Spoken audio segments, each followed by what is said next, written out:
First, connect them.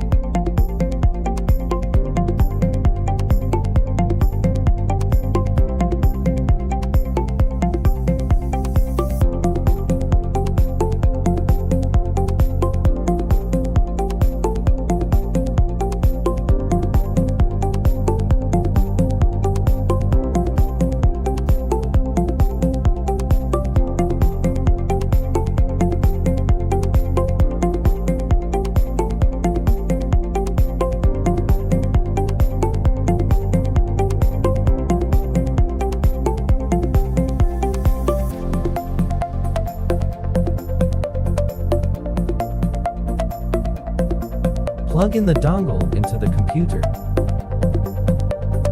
Finally connect the power supply.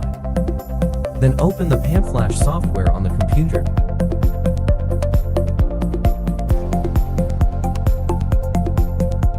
Choose the Bosch me17 option. Click Identification to start identification. Click Yes.